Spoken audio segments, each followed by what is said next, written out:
kita akan dipertemukan dengan pertemuan baru, akan dihadiahi hadiah baru dalam hidup kalau kita bisa mengucapkan selamat tinggal.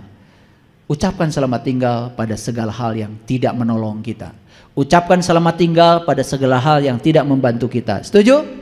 Yuk, termasuk juga selama ini kita sholat hanya raga saja menjalankan rutinitas. Ucapkan selamat tinggal, bukan meninggalkan sholat. Tetapi sholat yang semacam itu patut ditinggalkan. Ganti dengan sholat yang diajarkan Rasulullah. Maka Rasulullah mengatakan, "Shollu kama ra'aitumuni usolli." Sholatlah kamu sebagaimana kau lihat aku sholat. Bisa nggak melihat batinnya Rasulullah ketika sholat? Bisa? Bisa? Tuh. Jadi selama ini sholat kita baru melihat lahirnya Rasulullah sholat, batinnya belum tahu.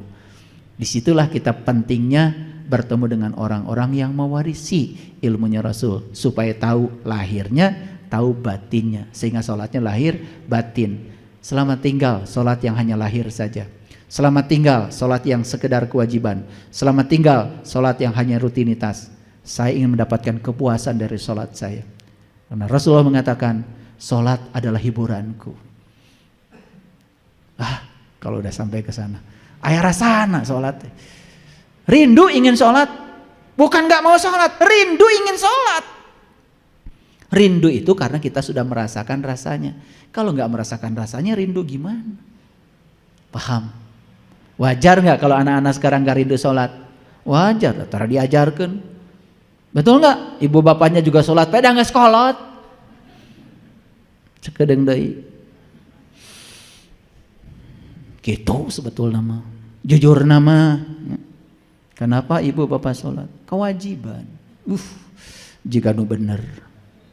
Wajiban dilaksanakan dapat pahala, ditinggalkan dapat siksa. Berarti bermuatan loh. Kalau mengatakan kewajiban gak ikhlas. Dalam teori motivasi, kalau kita mengerjakan sesuatu karena motivasi hadiah, gak ikhlas. Motivasi ancaman juga nggak ikhlas. Agak ikhlas sedikit kalau motivasinya adalah kebutuhan. Kenapa Anda sholat? Karena saya butuh sholat. Apalagi ketika tanya, kenapa Anda sholat? Karena saya cinta kepada Allah. Oh gitu. Tadi saya tanya ya di pembukaan, cinta sama Allah? Cinta. Sudah ketemu? Belum. Kok bisa cinta? Lucu ya. Padahal kalian juga nggak bisa cinta sama pasangan kalian kalau belum ketemu. Betul nggak? Kan jatuh cinta itu kusabab sering penak. Betul gak? Sering penak itu asa ayah pak kuat pak kait ya. Gitu kan. Gitu. Ya kita teruskan dulu ngajinya. Huwallazi yunazzilu ala abdihi ayatin bayyinah liyukhrijakum minad dhulumati ilan nur wa innallaha bikum laraufur rahim. Ini Quran surat Al-Hadid ayat 9. Ini lanjutan dari yang tadi. Kalau tadi Quran surat Al-Baqarah 257. Mari kita lihat ayatnya. Dialah yang menurunkan kepada hambanya tanda-tanda yang terang benderang. Ayatim bayyinah. Jadi ayat itu bahasa Arab artinya tanda. Bayyinah itu terang benderang. Nih saya kasih tahu. Kalau lampu ini nggak nyala, bisa nggak memindahkan kita dari gelap kepada terang? Ulangi. Kalau lampu tidak nyala, bisa nggak lampu itu memindahkan kita dari gelap kepada terang? Karena syarat untuk menuju terang itu harus ada terangnya. Karena gelap itu artinya adalah ketiadaan cahaya. Begitu dihadirkan cahaya, ya tidak ada gelap, yang ada adalah terang. Paham? Jadi kalau lampu yang tidak menyala, walaupun disebut lampu, bisa nggak memindahkan dari gelap kepada terang? Gak bisa. Setuju? Jadi lampu yang bisa memindahkan dari gelap ke dapat terang itu adalah lampu yang menyala. Ayat ini keren sekali. Dialah Allah yang telah menurunkan kepada hambanya ayatim bayyinah, tanda-tanda yang terang benderang. Lalu supaya dia mengeluarkan kamu dari kegelapan kepada cahaya. Lihat saya semuanya. Gelap artinya ketiadaan cahaya. Jadi kalau begitu terang apa? Terang artinya kehadiran cahaya. Bisa nggak marah-marah di tempat gelap tiba-tiba jadi caang?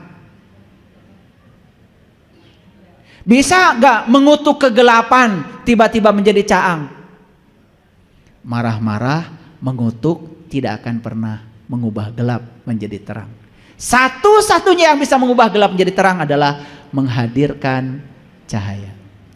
Pertanyaan saya, yuk kita sadar, sekarang diri kita gelap apa terang? Gelap apa terang? Sepanjang kita masih tertutup, berarti gelap. Bisa dikutuk gak kegelapan? Gak bisa. Orang yang jahat itu gelap, tidak bisa dikutuk. Anak nakal itu gelap, tidak bisa dikutuk. Satu-satunya cara mengubah yang gelap, menghadirkan cahaya. Makanya ketika anak nakal jangan dikutuk. Nakal, kurang aja, jangan. Lihat dulu, dia nakal dari mana bibitnya. Kan nomor contoh maraneh kene kolotna. Betul nggak? Betul apa tidak? Nah, iya. Gitu nyalakan budak, salahkan diri sorangan. Kunaon budak teh make kieu? Oh, kenapa dia berkelahi di sekolah? Karena dia pernah melihat kalian berkelahi di rumah. Gak mungkin dia melakukan sesuatu yang tidak pernah dia lihat.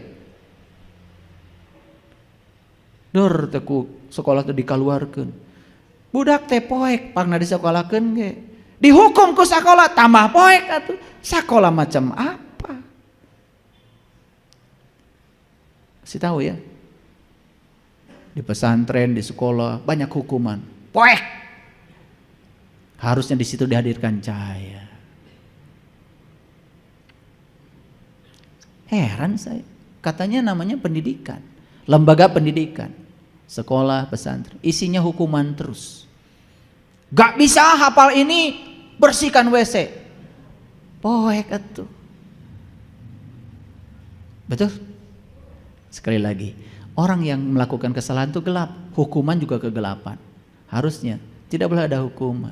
Rangkul. Ketika anak melakukan kesalahan, rangkul, berikan cinta kasih, berikan perhatian. Coba rubah cara lama dengan cara baru. Selamat tinggal cara lama, ubah dengan cara baru. Berhenti menyalahkan anak. Karena anak itu salah, siapa tahu mencontoh perilaku kita sendiri. Setuju? Baru mangut. Ya, dialah Allah yang telah menurunkan kepada hambanya tanda yang terang benderang. Pertanyaan saya, mau nggak oleh Allah diturunkan kepada kita tanda yang terang benderang? Mau? Syaratnya apa? Syaratnya apa? Harus menjadi hambanya Allah. Pertanyaan berikutnya, jujur, selama ini hamba siapa kita? Hamba Allah atau hamba togut? Cenah karasaeun. Nyambung dengan ayat yang tadi. Selama ini kita ini bukan hamba Allah. Karena yang dipertuhankan oleh kita bukan Allah. Tahu juga belum? Yang dipertuhankan oleh kita adalah pikiran. Nu digugu, ditiru ke urang teh tah ieu pikiran poek. Jadi siapa Tuhan kita selama ini? Togut. Makanya pindahnya bukan dari terang bukan dari gelap ke terang. Nu caang ge malah jadi poek. Kan ada orang boro-boro ya kata-kata yang salah bagi dia. Kata-kata bener aja bagi dia mah salah. Nu bener keur si eta mah. Da maneh nu pang benerna. Itu. Tuh boleh sesat. Sesat. Jika nu manehna nu pang salametna. Nih di Quran dikatakan, "Inna rabbaka huwa a'lamu biman dhalla an sabilihi wa huwa a'lamu bil muhtadin." Hanya Allah yang tahu siapa yang tersesat di jalannya dan siapa yang dapat petunjuk. Jadi kalau manusia menyesatkan orang lain, berarti dia mengambil haknya Allah. Justru dia yang sesat. Tidak boleh kita itu menghukumi orang lain, apalagi menghukumi kebebasan berpikir, karena kebebasan berpikir itu dijamin oleh undang-undang. Berserikat, berkumpul, mengeluarkan pendapat dijamin oleh undang-undang. Kalau kita tidak suka perbedaan, berarti kita sudah melanggar hukum alam, karena perbedaan diciptakan oleh semesta. Perbedaan itu fitrah. A'udzubillahi minasyaitonirrajim. Bismillahirrahmanirrahim. Masaluhum kamasalil ladis tauqodanaro falamma ado'at ma haulahu dahaballahu binurihim wa tarakahum fi dulumatil la yubsirun. Perumpamaan mereka, siapa mereka ini? Ini harus ditelusuri. Ini cerita tentang orang yang mengaku beriman, bukan cerita orang kafir, tapi cerita orang yang mengaku beriman tetapi masih tertutup. Cerita siapa? Cerita siapa? Tuh, kakarang ngaku aja nama saya. Kamari mah batur wae. Ulangi. Nanti kalian baca dari ayat ke-6. Ayat ke-6. Karena nggak ada cukup waktu saya menjelaskan ini. Innal ladzina kafaru sawaun alaihim a'andartahum am lam tumdirhum la yu'minun. Harapal tuh. Tahu artinya? Sesungguhnya orang yang tertutup merasa paling benar, merasa paling hebat, merasa paling soleh, tertutup terhadap pandangan orang. Kerjanya itu menjas orang, menghakimi orang. Salah we batur manu bener teh manehna we wungkul. Innal ladzina kafaru sawaun alaihim. Sarua wae keur manehna mah.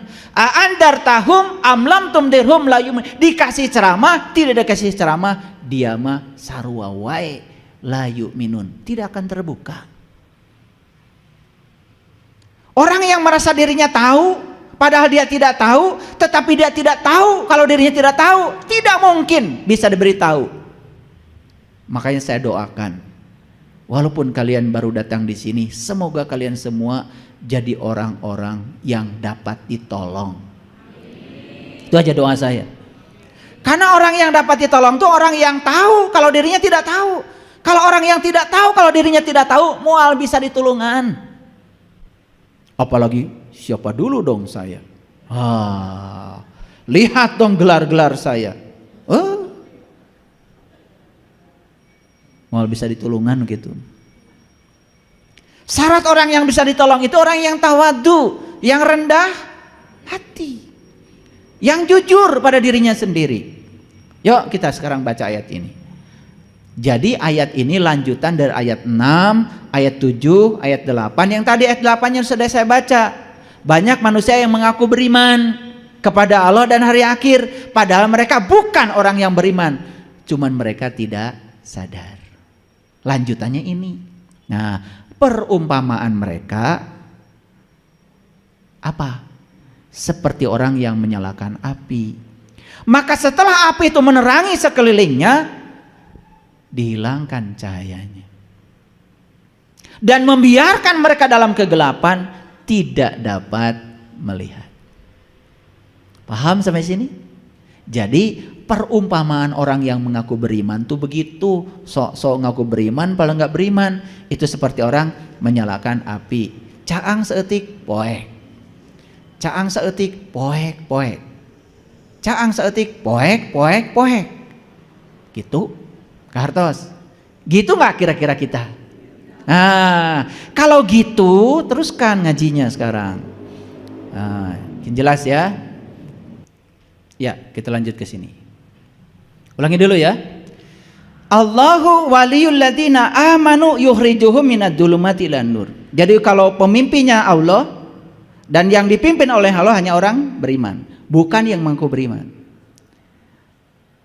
Selalu dari gelap ke terang, terang, terang, terang, terang, terang terus. Maka di Quran dikatakan tidak ada iman yang berkurang. Jadi kalau ada mengatakan iman kadang berkurang, kadang itu imannya orang yang mengaku beriman. Kalau imannya orang yang sejati imannya tidak berkurang, nambah terus. Maka di Quran kan ada kata-kata begini.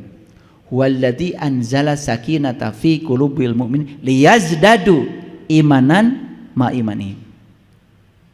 Tidak ada orang yang berkurang imannya kecuali orang yang mengaku beriman. Yang mengaku beriman kadang iman kadang tidak, itu ngaku. Tapi kalau orang yang sudah terbuka mata kolbunya, inna fatahna laka fatha mubina, maka dikatakan huwallazi anzala sakinata fi qulubil liyazdadu imanan ma imanihim. Imannya bertambah. Saya kasih tahu kapan rekening kita bertambah. Pertama harus punya saldo, yang kedua harus ada yang nambah. Tahu? Jadi supaya nambah harus ada modalnya dulu, saldonya. Sekarang saya mau nanya, punten, saldo imanmu tuh yang mana? Rek nempel ka mana tuh nambahna? Saldo nage eueuh. Boa rekening nage can aya.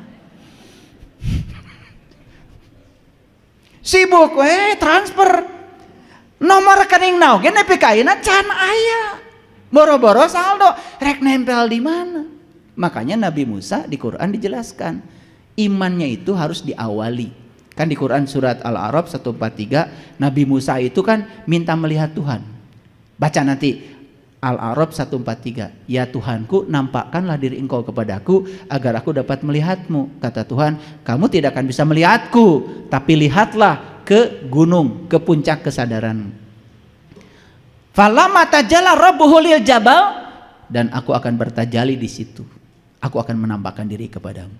Begitu Allah menampakkan diri kepada Musa, Musanya itu jatuh pingsan. Fanabillah, gak ingat apa-apa yang di dunia ini. Baru setelah itu Musa mengatakan, qala subhanaka tubtu ilaika wa ana awwalul mu'minin. Maha suci engkau ya Allah, inilah awal aku beriman. Begitu kita mengatakan awal aku beriman, nomor rekeningna aya, pasti imannya akan nambah. Saya khawatir nomor rekening kalian tuh belum terdaftar. Rek transfer ke mana? Itu masalahnya. Paham sampai sini? Oke, lanjut dulu. Jadi kalau orang yang beriman, pemimpinnya siapa? Allah. Kalau pemimpinnya Allah, selalu hijrahnya dari gelap kepada terang. Clear sampai sini? Kok saya hijrahnya itu malah kanu poek? Padahal ngaku beriman. Berarti imanmu harus diperbaiki. Ucapkan selamat tinggal pada iman yang hanya mengaku iman. Ucapkan selamat tinggal dengan berani. Saya harus melakukan hijrah sungguh-sungguh. Karena iman saya ternyata baru iman pengakuan saya saja. Bukan pengakuan Allah pada saya. Selamat tinggal. Berani? Harus berani. Kalau nggak berani mah gitu keneh terus. Poek. Wallazina kafaru auliya'uhumut tagut. Sedangkan orang yang masih tertutup, pemimpinnya siapa? Tagut. Siapa tagut tadi? Pikiran gelap. Pikiran yang tidak tercahayakan oleh cahaya ilahi. Wah, pikiran mah suka macam-macam. Nu teu kejadian oge sok di pikiran. Betul? Iya. Suami pulang terlambat padahal nggak kemana-mana, cuman banyak bitu di jalan. Mau nelpon nggak sempat karena HP-nya tersimpan. Baterainya sudah lobet. Nu di bumi teh, ka mana heula jeung saha. Begitu datang teh geus ngabedega di depan pantot. Hasil saha eta? Hasil pikiran. Tidak pernah nanya dulu. Ya. Kalau orang yang sudah sadar enggak gitu. Begitu datang sudah. Sediakan dulu air, mau kopi, mau apa, bukan langsung dihakim. Siapa tahu, ya kan?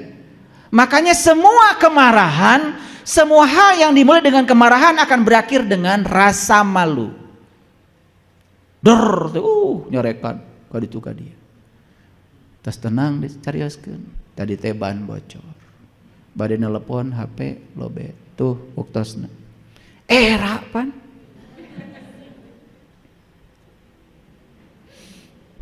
Buah siapa itu? Tah pikiran mah gitu. Yang disebut dengan setan teh eta, huluna sagede muning, awakna sagede hurang. Ayana dikuring rupana jiga maneh. Saya nggak ikutan. Maaf ya. Mereka arti. Karena selama ini tuh setan tuh, eta cenah setan sok ngaganggu. Nu ngaganggu maneh makan maneh sorangan. Betul apa tidak? Jadi bungkelekannya setan sudah kelihatan sekarang?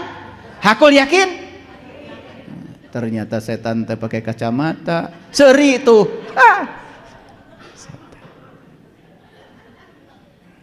Kita menganggap setan iblis itu sebuah entitas makhluk yang terpisah dari kita yang kerjanya menggoda kita. Padahal tidak ada yang menggoda kita kecuali pikiran gelap kita. Rek merek kabatur nembi kata jadi. Betul gak? Kaburu si pikiran nyarios. Ngeunah we. Nu gawe urang. Atuh hayang mah gawe jiga urang. Teu jadi tah merek. Dibisikin oleh pikiran gelap kita sendiri. Tah pikiran mah kitu bahayana teh.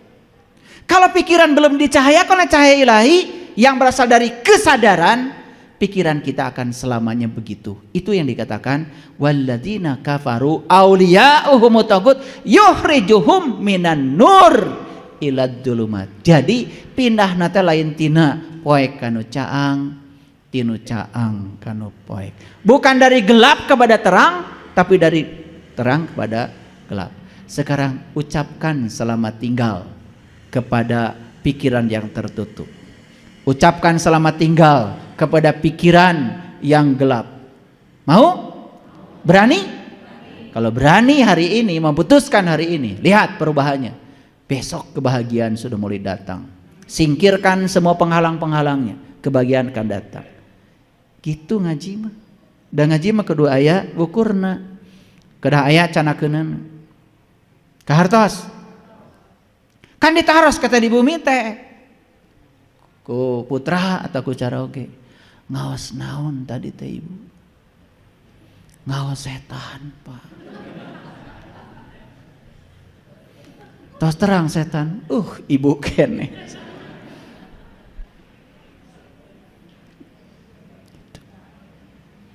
Kan ditaros ku cara oge. Tepang ibu tadi sareng. Tepang. Tepang. Bungkelekan geuning Pak setan. Make jilbab. Baju hideung. Ya. Kartos? Itu. Makanya saya sering mengatakan tidak ada yang berbahaya di luar diri kita, karena yang paling berbahaya adalah diri kita sendiri. Musuh terbesar kita adalah diri kita sendiri. Tah urang teh selama ini salah kaprah menganggap musuh kita di luar diri kita, menganggap setan pun adalah entitas di luar kita. Sekarang ucapkan selamat tinggal pada pemahaman itu. Geningan setan teh caket sok ngahareos. Eta bari masihan 5.000 ditongtak deui ku setan entong cenah 2.000. Karo sekarang itu namanya hijrah minan nur ila dulumat. Tos sae ngaluarkeun mah 10.000 ditongtak taku setan gede teuing cenah 2.000. Tuh tinu caang kanu poe. Nih saya kasih tahu, sebenarnya yang saya ceritakan ini adalah pengalaman hidup kita masing-masing. Sok lah emutan. Iraha urang pindah tinu poe kanu caang, iraha urang pindah tinu caang kanu poe. Sok emutan. Da mau tebih atuh. Karena apa? Iya mau pengalaman orang. Jadi Quran itu sebetulnya bukan cerita ilusi. Cerita sesuatu yang konseptual sekaligus juga faktual. Kontekstual. Jadi Quran itu berlaku di sepanjang zaman. Tergantung cara seseorang mengupasnya. Inilah pentingnya ngupas Quran itu harus betul bahasanya, harus menggunakan tafsir, tetapi juga harus menggunakan pengalaman spiritual. Sampai sini mengerti? Oke, sering baca ayat ini? Sering. One day one judge. Saking seringnya sampai nggak sadar kalau ini sering dibaca. Pesannya nggak nyampe karena terlalu sibuk membaca. karena berharap dapat pahala. Iraha jaga. Padahal pahala yang dibutuhkan oleh kita di dieu ayeuna, karena hidup itu di sini saat ini sekarang. Coba terapkan sekarang. Dapat nggak pahalanya? Oh, kalau saya terbuka mata kolbunya, saya tasdikun bil qalbi pada Allah, Allah membimbing saya, suara kebenaran hidup pada diri saya, tidak mungkin saya pindah dari terang ke gelap. Saya akan pindah dari gelap ke terang. Kalau begitu, sekarang saya akan buka pandangan kolbu saya, biar saya bisa tasdikun bil qalbi kepada Allah, sampai tingkatan imannya isbatul yakin, yakin adanya Allah, karena saya sudah menyaksikan sendiri. Saya tidak akan pindah lagi dari terang kepada gelap. Ternyata saya tahu sisi gelap saya adalah pikiran gelap saya sendiri. Itu yang sering mengganggu dan merusak kehidupan saya. Sadar sekarang? Dapat pahalanya? Pahala itu sekarang. Sebuah pertolongan yang nyata, yang bisa menolong diri kita, disebut juga syafaat. Jadi syafaat itu wujudnya ilmu. Jadi syafaat dari Rasulullah itu yang sebenarnya adalah ilmu Rasul yang datang pada kita hari ini, dan ilmu ini diterapkan oleh kita. Kita jadi selamat, pindah dari gelap ke terang, bukan dari terang ke gelap. Itu namanya syafaat. Kan selama ini mengartikan syafaat kan lain lagi, betul nggak? Jaga deui. Kumaha? Karena masa yang akan datang itu waktu psikologis. Itu yang dikatakan Einstein. Waktu adalah ilusi. Paham ya? Jadi sekarang saya sedang mengajarkan sekaligus bagaimana cara menghentikan waktu. Hidup di sini saat ini sekarang dengan totalitas. Karena masa depan nggak usah dibicarakan. Masa depan ditentukan oleh apa yang kita kerjakan hari ini. Setuju? Setuju? Itu.